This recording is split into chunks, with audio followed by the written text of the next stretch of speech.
एक आई ये बहू गुरु के पास, तो गुरु को आकर बोला, गुरु, और सास पीछे बैठी थी, सुन लिया उस बोला, गुरुजी मेरी सास सारा दिन मुझे टोकती रहती है, तू ऐसी है, तू ऐसी है, तू ऐसी है, तू ऐसी है।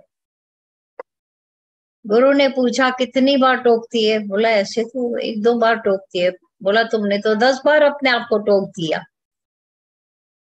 वही बोला, वही रिपीट किया, तो किसने किसको ज्यादा टोका? शर्म आ गई उसको। जैसे उसने गाली देता रहा और ये दादा भगवान उसको जवाब भी दे रहे हैं धीरज पूर्वक और मुस्कुरा रहे हैं, आ गई शर्म उसको। ऐसे ही गुरु कहता है, जो भजन चला कि फिर मेरे से दामन छुड़ा के दिखाते। पर एक बार क्या हुआ, गुरु और शिष्य नाव में सैर करने निकले और गुरु को था कि इसको मैं ज्ञान प्रैक्टिकल दूं। अचानक वो जो छा छा छा आवाज आई कुछ नदी में गिरने की। तो शिष्य ने पूछा क्या हुआ, क्या हुआ? बोला वो जंजीर जो नाव के साथ अटकी पड़ी थी वो गिर गई। क्यों गुरुजी, क्यों ऐसा हुआ? जंजीर कब से? बोला ऐसे लगी तो पड़ी थी लेकिन कच्ची हो गई होगी, उसका वो उससे अटकाव नहीं पूरा हुआ होगा तभी ऐसा हुआ। अच्छा, तभी गिर गई। फिर थोड़ी देर के बाद नाव किसी लकड़े से टकराई और हिल गई, जैसे बहुत गिरने जैसी हो गई। गुरु जी अभी क्या हुआ? बोला अभी एक बड़ा बुंड, एक बड़ा लकड़ा था, वो आकर नाव से टकराया। ऐसा क्यों हुआ? गुरु जी ये जो नाव नहीं टकराई उससे, ये लकड़ा क्यों टकराया आकर? तो बोला बेटा ये तो किसी के हाथों में आया हुआ लकड़ा है नाव, जिसने इसको घड़ कर इतना तो बना दिया है, वो तैर रहा है। वो जो लकड़ा है पूरा हाथों में नहीं आया है। शिष्य को अंदर समझ खुल गई कि जो पूरे गुरु के हाथ में। बोला ये भी एक पहले लकड़ा था, गुरु ने इसको इतना तो अंदर से खाली भी किया जो नाव बन गई, अब वो तैर रही है, तैरा रही है।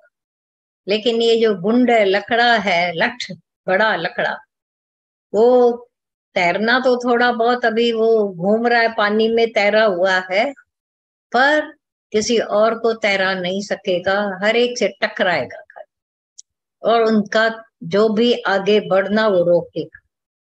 तो बोला ऐसा काम नहीं करना। गुरु ने बोला एक तो मेख पक्की, उसको कहते हैं मेख पक्की, जो एक बार जुड़ गए भगवान से, गुरु से, सच से, तो फिर कभी भी अंदर की वो रुकावट नहीं आएगी। ऐसा बोला कि पंहिंजा पुख्ता पेर हुजन, वो छेड़ण वाला ढेर हुजन। तुम्हारे सगे आकर तुम्हारे अंदर अश्रद्धा पैदा करें तो उनके अंदर भी तुम भाव पैदा करो, आएंगे। मन मुल्क माइकट तीनों आते हैं इस राह में रुकावट डाल। तुम्हारी थोड़ी भी प्रोग्रेस देखेंगे तो अंदर डर जाते हैं कि कहीं ये मेरे से न छूट जाए। स्वार्थी व्यक्ति ऐसा ही सोचेंगे जैसे उनकी प्रोग्रेस को हम रोक दें। और जब हम अपनी श्रद्धा किसी की रख के बैठे हुए हैं, गुरु में हमने रखी है, और वो आकर के तोड़ेंगे, दिल टूटते हैं, प्रोग्रेस रुक जाती है। तो विश्वास ही वधायो। सच तो यही है कि विश्वास बढ़ाते जाओ, विश्वासियों की संख्या बढ़ाओ, जहां आवे वहां रुकावट न बने, नाव बने, तैराए। ये वचन जो है वो वैसे भी नाव का काम करते हैं, लेकिन हमारी जीवन भी नाव जैसी होनी चाहिए, जिसमें बिठाकर लोगों को पार करें, तैराते रहे।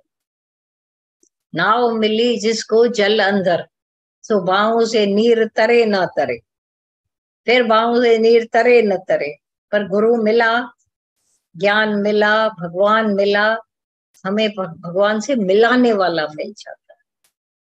सौदा ऐसा कीजिए जो सौदा सच्चिदानंद। गुरु हमारे साथ मिलकर हमको जोड़ता है परमात्मा से। साकार में हम गिरे पड़े थे, सारी दुनिया अपने साकार शरीर, साकार मंदिरों में, जहां तहां कोई भी व्यक्ति देखना जो अज्ञान में है, मंदिर के बाहर से भी निकलेगा तो ऐसा सिर झुका के फिर आगे बढ़े, भले सामने गाड़ी आ जाए उसको आकर लगे, पर वो परवाह भी नहीं करेंगे। इतनी अंधी श्रद्धा है उसके, भगवान के बैठ होते हुए भी पाप कर्म करते हैं, लेकिन झूठी श्रद्धा रखकर बैठे।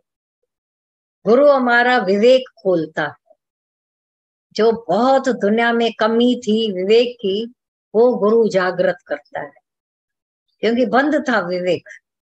पाप कर्म कर लेते थे, सब जगह कहते थे है तो सही भगवान सब जगह, फिर मन क्यों चोरी करता था? क्योंकि नजर सा नजर को मिलाए देखा। हम जब गुरु से नजर मिलाकर देखते हैं, वहां नूरानी नजर, और हमारी जो नजर है वो देह वाली, गुरु हमको पलट कर नूरानी नजर वाला बना देता है अंदर से, और फिर न दामन छूट पाता है, न पीछे मुड़ पाते हैं परमात्मा के राह पर और आगे, और हर घड़ी करिश्मे देखता है विश्वास।